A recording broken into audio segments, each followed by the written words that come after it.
حضرت ادریس علیہ الصلوۃ والسلام کے ساتھ یارانہ تھا رضوان فرشتہ جو جنت کا دربان ہے.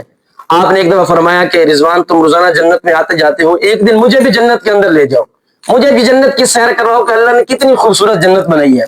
تو رضوان فرشتہ وہ کہنے لگا جی ٹھیک ہے میں آپ کو لے جاتا ہوں. اور جنت کے اندر لے گیا، زیارت کروائی. تو آپ نے فرمایا کہ اب میں نے جنت سے باہر نہیں جانا.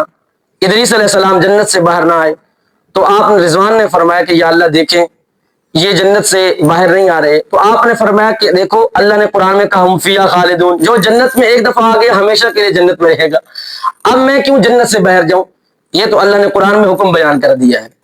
تو اللہ جل شانہ نے فرمایا رضوان یہ تم کیسے کہتے ہو کہ میں جنت کے اندر ادریس علیہ السلام کو لے کے آیا ہوں؟ فرمایا نہیں، ہرگز ایسی بات نہیں ہے. ادریس علیہ السلام خود نہیں ہے بلکہ یہ ان کے دل کے اندر شوق بھی میں نے پیدا فرمایا ہے. حضرت ادریس علیہ السلام کے دل میں جنت کا شوق بھی میں نے پیدا فرمایا اور جنت کے اسباب بھی میں نے بنائے ہیں.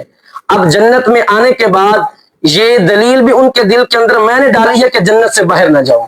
تو اس لیے کہا کہ جو بندہ روز رسول پہ آتا ہے، عمرہ کرنے کے لیے آتا ہے، وہ خود نہیں آتا بلکہ دربار رسالت سے اس کو اجازت ملتی ہے، اس کو بلایا جاتا ہے.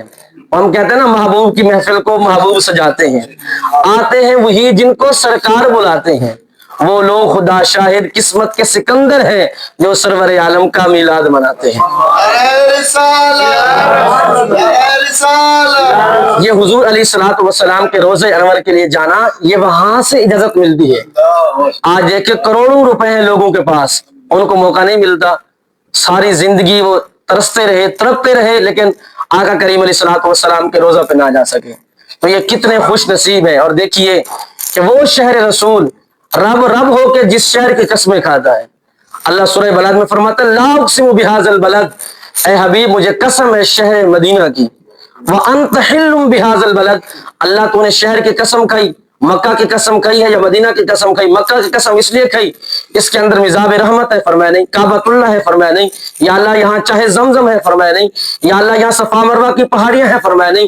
اللہ پھر قسم کیوں کھائی ہے؟ تو اللہ نے فرمایا وانت حل بہذا البلد، اے محبوب اس شہر کے اندر تیرا بسیرا ہے، ہم نے اس وجہ سے قسم کھائی ہے. اس شہر کی ہواؤں نے تیرے انفاس کی خوشبو سونگھی ہوئی ہے تو ہم اس شہر کی قسم کھا رہے ہیں.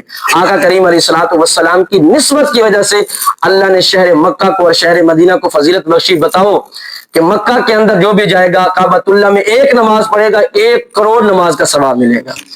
مدینہ کے اندر مسجد نبی میں جائے گا ایک نماز پڑھے گا اللہ جل شانہ اس کو 50,000 نمازوں کا ثواب، اور مکہ میں 1,00,000 نماز کا ثواب ہے. اگر ایک نفل پڑھے گا 2 نفل پڑھے گا، 2 نفلوں کا ثواب نہیں ہے، 1,00,000 نفل کا ثواب ہے. ایک دفعہ درود پڑھے گا 1,00,000 درود کا ثواب ہے. کتنی فضیلت وہاں بڑھ جاتی ہے. تو یہ آقا کریم علیہ الصلوۃ والسلام کی وجہ سے